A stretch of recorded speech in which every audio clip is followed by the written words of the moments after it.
There is a moment in almost every difficult situation when staying stops being strength and starts being habit. No one tells you exactly when that line gets crossed. It doesn't arrive with a bell or a warning.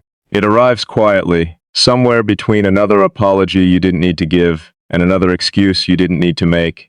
And by the time you notice it, you've usually been standing on the wrong side of it for a while. I used to believe that walking away meant giving up. I don't believe that anymore. I think walking away done at the right moment for the right reasons is one of the most powerful things a person can ever do, not because it ends something, but because of what it protects. For a long time, I measured my strength by how much I could endure. If I could tolerate disrespect without reacting, I called that patience. If I could stay in a job that drained me without complaint, I called that discipline. If I could remain in a relationship that quietly diminished me without walking away, I called that loyalty. I had built an entire identity around the idea that staying, no matter the cost, was proof of character. It took me a long time to understand that endurance without discernment isn't strength at all. It's just a slower form of self-neglect. Nobody warns you about how convincing that slower form can be. It doesn't announce itself as harmful. It disguises itself as commitment, as maturity, as the responsible choice. We are taught from very early on that quitting is weak and staying is noble, that the people who succeed are the ones who never give up. That message isn't entirely wrong, but it's dangerously incomplete. It leaves out an important detail. Some things are worth persisting through, and some things are only worth persisting through your own resistance to admitting they've already failed. I remember the exact texture of the exhaustion before I finally walked away from something that mattered to me. It wasn't dramatic. There was no single explosive moment, no clear villain, no obvious injustice I could point to and say, "This is why I'm leaving." It was quieter than that, and in some ways harder to justify, even to myself. It was the slow accumulation of small disappointments, each one too minor to leave over on its own, but together forming a weight I had been carrying for so long, I had forgotten what it felt like to stand without it. That's the part almost no one prepares you for. Walking away rarely feels justified in the moment you're actually doing it. It feels uncertain, even irrational. The mind searches desperately for a single decisive reason, a clean narrative that will make the decision feel obviously correct. Real life rarely offers that. Most situations worth leaving aren't defined by one unforgivable moment. They're defined by a pattern, repeated quietly over time, that slowly teaches you what to expect, and slowly convinces you to expect less than you deserve. I think that's why walking away requires so much more courage than people give it credit for. Leaving after one clear betrayal is almost easy in a strange way. The evidence is undeniable. No one questions your decision, including yourself. But leaving something that never gave you a single dramatic reason, something that simply failed you, slowly, quietly, repeatedly, that requires trusting your own perception over the absence of obvious proof. It requires believing that 1,000 small erosions are just as real as one large collapse, even when no one else seems to notice the damage. I had convinced myself for a long time that if I couldn't articulate a single clear reason, I didn't have the right to leave. That belief kept me in situations far longer than I should have stayed, waiting for permission that was never going to arrive in the form I expected. Eventually, I understood that exhaustion is its own evidence. You don't need a courtroom-worthy case to justify protecting your own peace. Feeling depleted, again and again, in the same situation, is reason enough. You are allowed to leave things that hurt you even when you can't perfectly explain why to someone standing outside of it.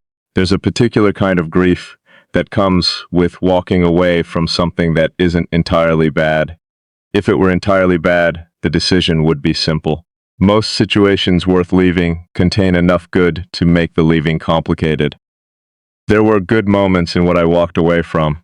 There were mornings that felt easy, conversations that felt real, glimpses of what things could have been if only the bad parts hadn't kept resurfacing.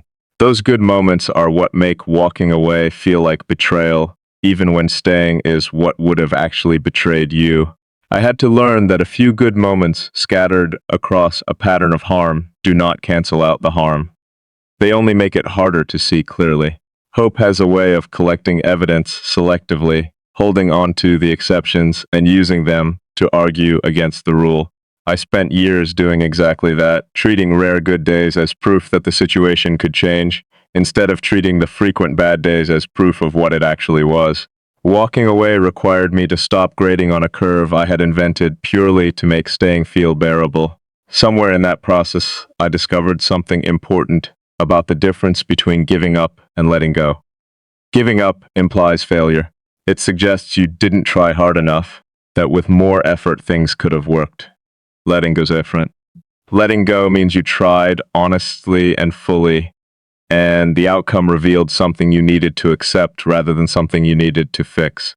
Not everything that ends badly ends because someone didn't try hard enough. Sometimes things end because they were never sustainable in the first place, regardless of how much effort either person brought to them. That distinction mattered more to me than I expected it to. I had spent so long believing that walking away meant I hadn't tried enough that I kept trying long past the point where trying was actually helping anything. Effort, past a certain point, stops being productive and starts being self-punishment disguised as hope. I had to learn to recognize that threshold, the moment where continued effort no longer serves the relationship, the job, or the situation, and only serves the fear of admitting it's over. Fear, I think, is the real reason most of us stay far longer than we should. Not fear of the situation itself, but fear of what leaving it might mean. Fear that we'll regret it. Fear that we won't find anything better. Fear that leaving proves we were wrong to have invested so much in the first place. Fear that the version of ourselves who walks away will somehow be less loyal, less patient, less good than the version who stays no matter what. None of that fear is really about the present moment. It's about identity, about who we believe ourselves to be. And walking away often requires releasing an identity we built our staying around. I built an identity around being the person who doesn't give up. It served me well in some areas of my life, in ambition and discipline and long projects that required patience through difficulty. But that same identity became a liability in situations where the healthiest response was actually to stop. I had to separate persistence as a virtue from persistence as a compulsion. Persistence toward a goal that is achievable through effort is admirable. Persistence toward a situation that only requires your endurance with no real change on the other side is not virtue. It's just prolonged suffering wearing the costume of virtue. Once I understood that distinction, walking away stopped feeling like failure and started feeling like discernment. Discernment is quieter than courage, but it might be more important. Courage gets you through the moment of leaving. Discernment is what tells you it's time to leave in the first place, long before the courage is even required. I had plenty of courage available to me the entire time I was staying. What I lacked, for longer than I like to admit, was the willingness to trust my own discernment over my fear of disappointing someone, including myself. There is also something to be said about what walking away reveals about the situation itself. Healthy dynamics, healthy jobs, healthy relationships don't require you to threaten to leave in order to receive basic respect. If the only way anything improves is by demonstrating you're willing to walk away, that demonstration usually reveals something important. The improvement was never going to happen voluntarily. It was only ever going to happen under the pressure of potential loss. That's not a foundation. That's leverage. And leverage-based dynamics rarely become genuinely healthy, even after the leverage produces a temporary change. I learned that the hard way, watching situations improve briefly the moment I threatened to leave, only to slide back into the same patterns once the immediate threat passed. That cycle taught me something important. If someone or something only respects you when you're on the verge of leaving, they don't actually respect you.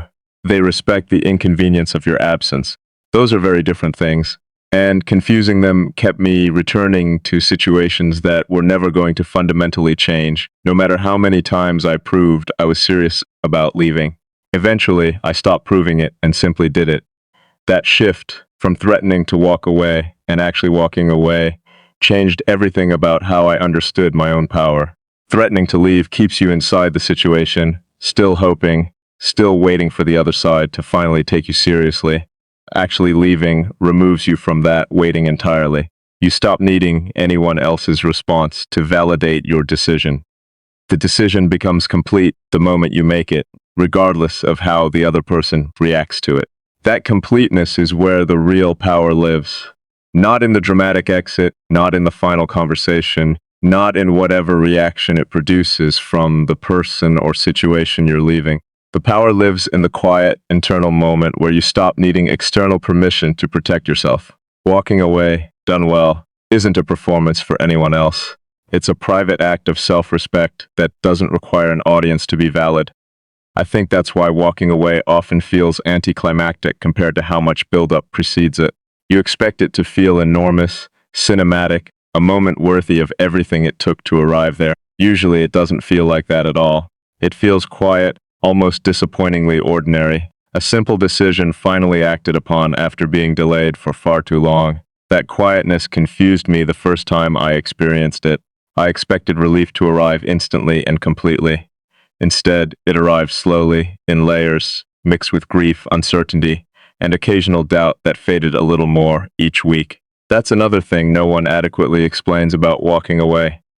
The relief is real, but it isn't immediate and it isn't uncomplicated. You will likely miss things you were right to leave. You will remember good moments more vividly than difficult ones, at least for a while, because memory has a way of softening pain faster than it softens comfort. That doesn't mean you made the wrong decision. It means you're human. And humans rarely walk away from anything meaningful without carrying pieces of it for a while afterward. I had to give myself permission to feel that complexity without treating it as evidence that I should reverse the decision. Missing something doesn't mean you need it back. Grieving a choice doesn't mean the choice was wrong. Those two things, grief and rightness, can exist together, and separating them is part of what makes walking away sustainable instead of something you reverse the first time nostalgia gets loud. Over time, something important started to shift in how I approached decisions before they even reached the point of requiring an exit. Once you've experienced the power of walking away from something that no longer served you, you develop an instinct for recognizing situations heading in that direction much earlier. You notice the small erosion sooner. You question patterns before they calcify into years of your life. That instinct isn't paranoia. It's earned wisdom, the kind you can only develop by having stayed too long once and learning exactly what that cost you. I also noticed that walking away from one thing gave me unexpected clarity about several others. Leaving a relationship that had quietly diminished me made it easier to recognize a job that was doing the same thing in a different form. Leaving a friendship built on convenience rather than genuine care made it easier to notice which other relationships in my life followed a similar shallow pattern. Walking away, it turns out, isn't just about the specific situation you're leaving. It teaches you a broader lesson about your own worth, one that applies far beyond the original context in which you learned it. I think this is the real power hidden inside walking away, not the dramatic act itself, but the internal recalibration that follows it. You start measuring situations by how they make you feel over time, rather than by how much potential they seem to hold. You start noticing the difference between effort that is reciprocated and effort that simply disappears into someone else's indifference. You start trusting the quiet, early signals instead of waiting for undeniable proof before allowing yourself to leave. None of this means walking away is always the right answer. Some situations deserve patience, deserve effort, deserve the benefit of the doubt during difficult seasons that don't reflect the whole relationship or the whole job or the whole friendship. The power of walking away isn't about leaving everything difficult.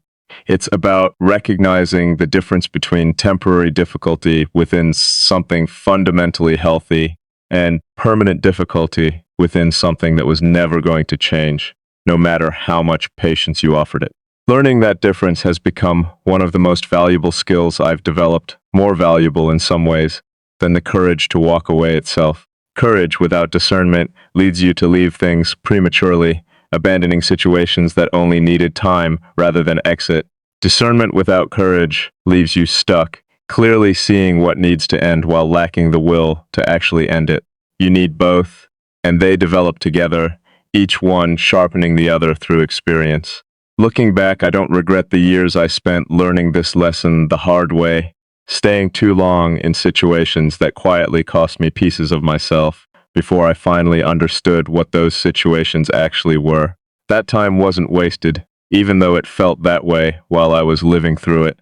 It taught me to recognize my own limits, to trust the quiet exhaustion long before it becomes an undeniable crisis, and to understand that walking away, far from being an act of weakness, is often the clearest evidence of self-respect a person can offer themselves. I don't walk away from everything difficult now. I walk away from everything that requires me to become smaller in order to remain inside it. That distinction has changed how I move through nearly every part of my life, and I suspect it will keep changing how I move through whatever comes next. Because the real power of walking away was never about the door you close behind you.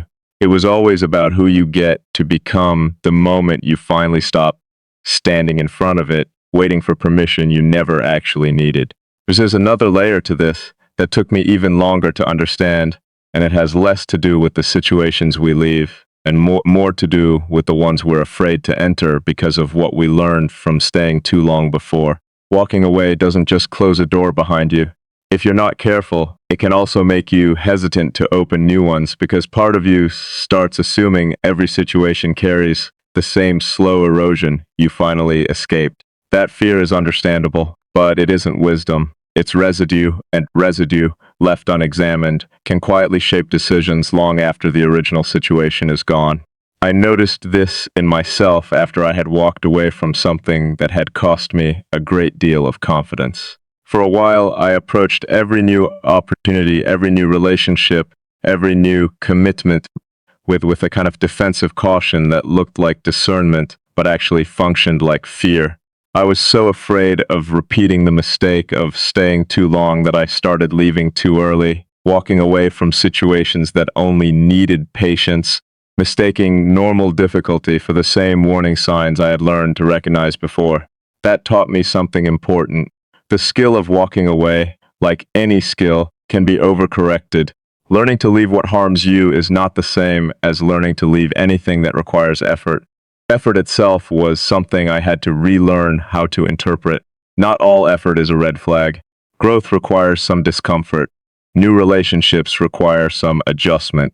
Meaningful work requires some struggle before it becomes rewarding. The situations worth walking away from are not defined by the presence of difficulty.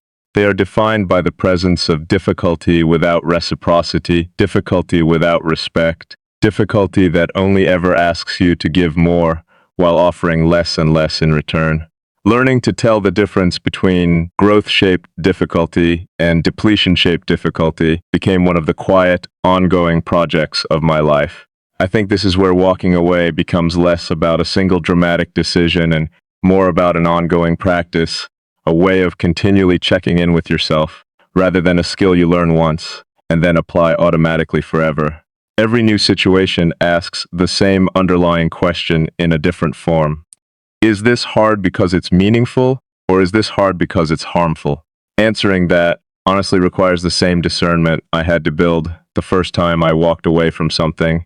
Now I get to apply it earlier, before years pass, before exhaustion becomes the only evidence I have to work with. There's a particular kind of freedom in that ongoing practice, one that doesn't announce itself the way a single dramatic exit does, but accumulates quietly over time. You start making smaller course corrections instead of waiting for situations to become unbearable before addressing them. You leave conversations that consistently disrespect you long before they become years-long patterns.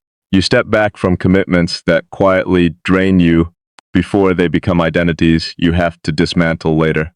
Walking away, practiced early and often in small ways, prevents the need for the larger, more painful version of walking away that comes from waiting too long. I also came to understand that walking away isn't always physical or final. Sometimes the most powerful version of it is walking away from a role you've been playing, rather than a person or place entirely. I walked away from the role of being endlessly accommodating long before I walked away from any specific relationship built on that accommodation. I walked away from the identity of being someone who never asks for more than they're given long before I ever changed jobs or ended a friendship. Those internal departures are quieter, harder to notice from the outside, but they are often what makes the external ones possible in the first place. Looking back across all of it, I think the deepest form of the power of walking away isn't really about leaving anything external at all. It's about no longer being willing to abandon yourself in order to keep something else intact. For years, I confused loyalty to others with loyalty to situations that no longer deserved it, and in doing so, I quietly walked away from myself over and over again without noticing. Learning to walk away from the wrong things externally was, in the end, really about learning to stop walking away from myself internally, about refusing to keep shrinking, excusing, and enduring simply because leaving felt harder than staying. That reversal changed everything. Once I stopped abandoning my own needs to preserve situations that weren't preserving me in return, walking away from those situations became less of a wrenching decision and more of a natural consequence, an alignment between what I had already decided internally and what my external life eventually had to reflect. The courage to leave a relationship, a job, a friendship, a pattern, all of it became easier once I stopped treating my own comfort and dignity as negotiable in the first place. I don't think the power of walking away ever fully stops teaching you something new. Each situation you leave reveals another layer of what you're willing to tolerate and what you're finally ready to release. Some lessons repeat in slightly different forms until you've fully absorbed them. Others arrive only once, sharply enough that you never need to relearn them again. Either way, the practice continues, quietly reshaping how much you're willing to accept, how early you're willing to notice, and how quickly you're willing to trust yourself over the fear of disappointing someone else. If there's one thing I would want anyone hesitating at their own door to understand, it's this. Walking away is not the opposite of strength. It is one of strength's clearest expressions, quiet, undramatic, often invisible to everyone, except the person making the decision. You don't need a perfect explanation to justify it. You don't need someone else's permission to trust what your own exhaustion has already been telling you for a long time. The door was never locked. You were only waiting to believe you were allowed to open it. I sometimes wonder how different my life would look if I had trusted that earlier, if I had allowed the quiet exhaustion to count as evidence the first time it appeared instead of waiting for it to become undeniable. I can't answer that question, and I've stopped trying to. What I can say is that every situation I eventually walked away from taught me something I couldn't have learned any other way, not because the pain itself was necessary, but because the clarity that followed it became part of how I moved through everything since. I no longer see walking away as an ending in the way I once did. I see it as a form of maintenance, something you do not only when a situation has become unbearable, but as an ongoing act of tending to your own life the way you would tend to anything worth keeping healthy. You prune what no longer serves growth. You release what quietly drains more than it gives. You trust that closing one door, however difficult, is rarely the last door you'll ever stand in front of, only the one you needed to close before you could see the others clearly.